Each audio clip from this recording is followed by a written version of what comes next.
Recently, I've been on this kick of looking for anything that frightens me or scares me or anything that I think is too difficult for me to do. And I've been sort of leaning into those and kind of pushing myself into those and doing the hard things and things like that. It builds confidence in yourself, and it's a really healthy thing to do. And it improves your life, actually.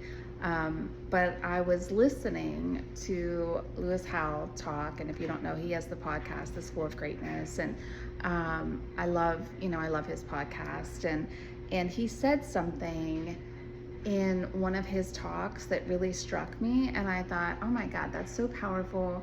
Like, I want everybody to hear that. And maybe it won't strike you the same way that it struck me, but it was so powerful, the one sentence, that it really gave me even more incentive to keep diving into the things that scare me, into the things that brighten me, taking those risks, taking those chances, and really working through those distortions and those illusions of mindset that we have that tell us that we can't do this, or it's too hard, or whatever the case may be. And that could be in any area of your life, be it health, business, family, relationships, dating, any area of our life, right? We all have these limitations that we built around ourselves, these patterns of behavior and mindset.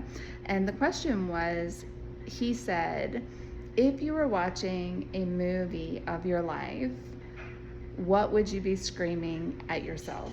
So if you were watching a movie of your life right now, what would you be yelling at yourself to just go do?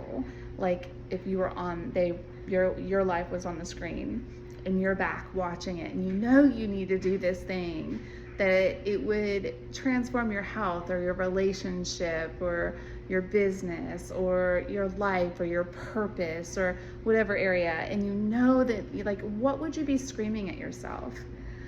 I loved that question. It was so activating for me, and it was so moving for me, and it was like I knew exactly what it was. I knew exactly the next step that I wanted to take, that I needed to take, that I've sort of been allowing life to distract me on. And that's super easy to do, right?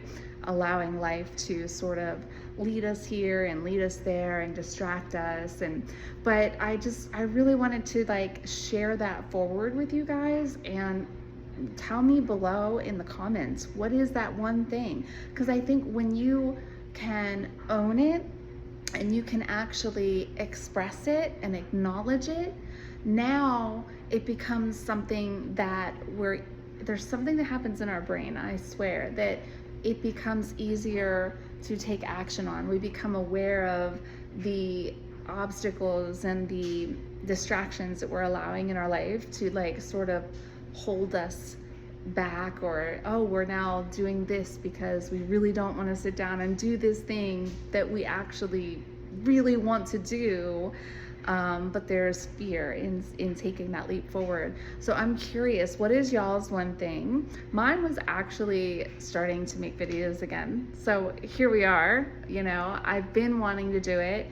I know that I have a lot of value. I stepped back 5 years ago because I was going through some really difficult challenges with life, and with Ryan dying, for those of you who've been with me for a long time, and I took a lot of my content off of YouTube and off of the internet, and took my podcast off, and I just wanted a hiatus. I wanted a reset. I wanted clearer vision and purpose, and now that's all stepping forward, and I'm excited. So that's my thing, is starting to make content again, starting to make videos again, starting to speak again, starting to craft that vision again. But I'm curious, what are you guys screaming at yourself? Tell me below, and yeah, let's do it together. Let's face those fears. Let's take on the challenges of the hard things, the things that we say, I can't do that. There's no way I could do that. Because you can. We just have to get out of our own way. So I love y'all. Bye.